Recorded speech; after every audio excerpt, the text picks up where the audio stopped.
Assalamualaikum warahmatullahi wabarakatuh. Waalaikumsalam warahmatullahi wabarakatuh. Selamat malam kepada para pemirsa.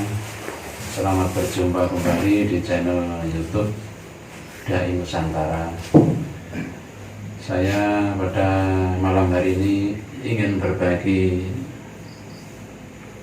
kisah tentang perjalanan saya kurang lebih tahun 2015. Alhamdulillah dengan izin Allah bisa dipilih oleh Allah ziarah ke Baitullah, dan di sana bisa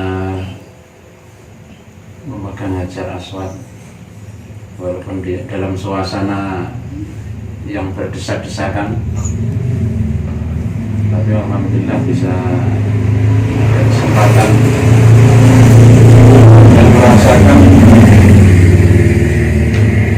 suasana yang berbeda yang sulit dijelaskan dengan kata-kata. Kemudian ketika kembali ke tanah air, saya merasakan suasana yang beda. Entah itu pada malam hari ini saya ingin bertanya kepada Kiai Mageti, apa hakikat Hajar Aswad tersebut? Mohon penjelasannya. Assalamualaikum warahmatullahi wabarakatuh. Waalaikumsalam warahmatullahi wabarakatuh.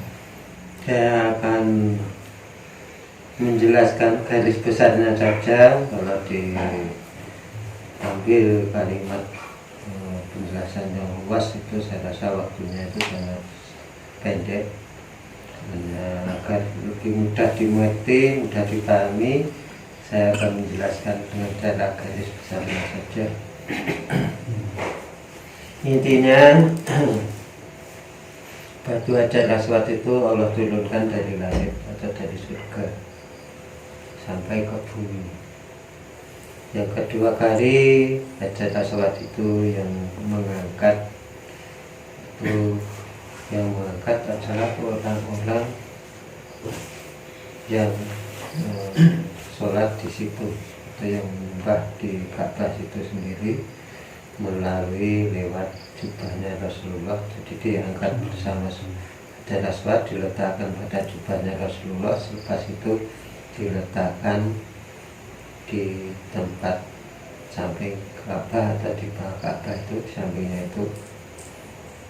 Jadi sampai Rasulullah mendapatkan gelar Al-Amin. Itulah garis besarnya saja. Jadi saya akan menerangkan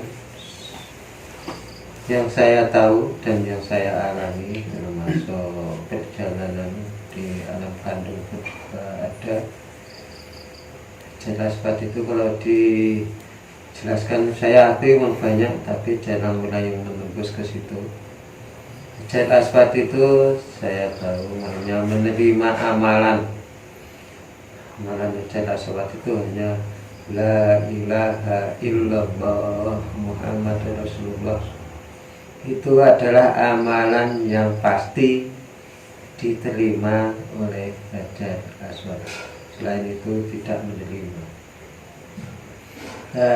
Amalan Hajar Aswad itu kalau dinaikkan di alam kandung, manusia di alam kandung pada umur 4 bulan atau belum 8 ojo ngarani, itu perjanjian rohnya manusia dengan Allah. Perjanjian itu adalah perjanjian tentang lafaz la ilaha illallah dan disaksikan oleh Nur Muhammad. Jadi perjanjian kehidupan manusia itu sebelum lahir adalah perjanjian antara Allah dan manusianya itu sendiri yang di alam kandung dan disaksikan oleh Nur Muhammad. Begitu juga Hajar Aswad. Hajar Aswad itu hanya menerima amalan lafaz la ilaha illallah Muhammad Rasulullah. Jadi kehidupan manusia di dunia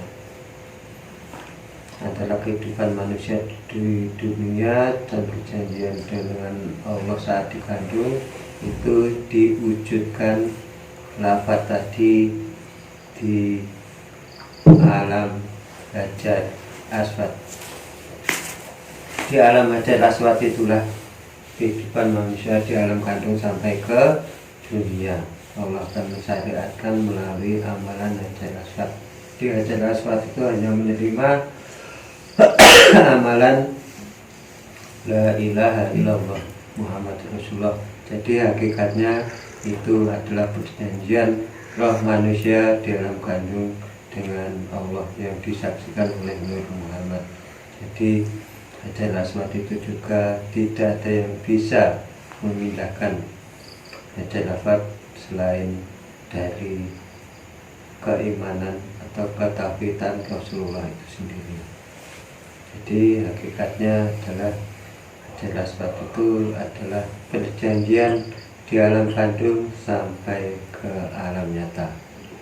Jadi kalau sudah orang itu lahir di alam nyata, dia akan mengikuti kedudukan orang tua. Kedudukan orang tua ini maknanya orang tua itu kalau agamanya Kristen, kalau Islam berpindah ke Kristen. Kalau orang tuanya itu Buddha, maka semula bayi yang lahir itu semula Islam, dia akan berubah menjadi Buddha. Begitu juga keadaannya umat-umat yang lain. Maka dari itu kita beruntung menjadi umat Rasulullah atau umat Allah yang bisa menyadari kehidupan di dunia adalah kehidupan menuju jalan yang lebih baik. Sebenarnya orang Islam itu sudah dituntun dengan hadirnya lambang Ka'bah dan Hajar Aswad. Maka dari itu ikutilah perjalanan itu, perjalanan yang sempurna tanpa ada perubahan yang lain. Jadi maknanya ikutilah hakikat itu dan pelajarilah hakikat itu, dan janganlah dicampur aduk dengan ilmu-ilmu kebatinan yang lain. Kalau dicampur aduk dengan ilmu kebatinan yang lain, maka hati kamu akan berubah menjadi gelap atau dipengaruhi oleh hawa amarah atau nafsu-nafsu yang lain. Jadi hakikatnya hajar aswad adalah perjanjian di alam kandung sampai ke alam nyata. Nah, hajar aswad dan dilambangkan dengan lafaz la ilaha illallah Muhammad Rasulullah. Dan siapapun yang mengamalkan lafaz la ilaha illallah Muhammad Rasulullah dan memasukkan lafaz itu ke dalam hajar aswad, maka hajar aswad itu akan menerimanya dan memberi respon yang lebih baik. Dan selain amalan itu, apapun yang diamalkan kalau selain amalan itu, maka dia akan tertolak dengan sendirinya tanpa kita menyadari. Jadi amalan itu yang pasti adalah hanyalah kalimat la ilaha illallah Muhammad Rasulullah. Itulah hakikatnya hajar aswad diturunkan ke bumi. Jadi bagi yang sudah mendalami apa warna-warni batu hajar aswad itu sebenarnya warna-warni warna-warni itu melambangkan keadaan di surga.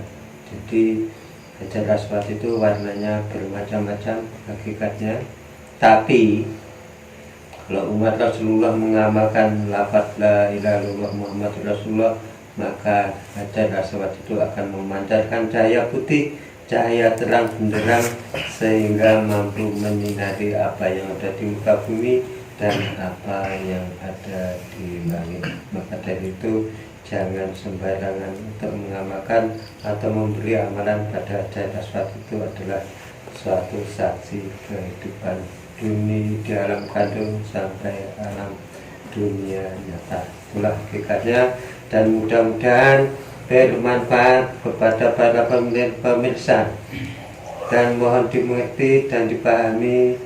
Ini adalah konten kami, ini adalah konten untuk mengingatkan umat Rasulullah agar kembali pada jalan yang benar, jiwa suci, jiwa mulia yang memiliki cahaya iman yang putih bersih seperti apa yang dimiliki oleh Rasulullah dan apa yang dimiliki oleh malaikat-malaikat itu sendiri. Dan mudah-mudahan kita bisa dibimbing oleh Allah dan dibimbing dengan kebenaran dan kesempurnaan iman agar kita bisa menuju jalan yang selamat dunia wal akhirah.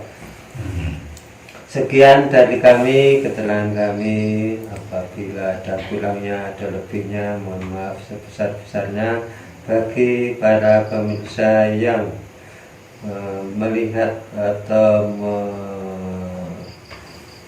mengetahui konten-konten ini dan membukanya, mohon dukungannya untuk like, share, subscribe agar kami bisa berkembang dengan pesat demi kebangkitan umat Rasulullah akhir zaman, demi kesempurnaan umat Rasulullah akhir zaman. Marilah kita saling bahu-membahu, saling mengikat persaudaraan agar kita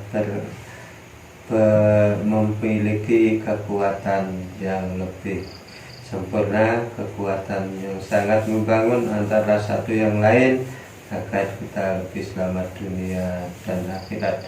Mohon dukungannya dan komen-komen di bawah yang sopan dan saling membangun. Sekian dari kami. Assalamualaikum warahmatullahi wabarakatuh. Hidup Dai Nusantara. Jaya, jaya, jaya. Jaya.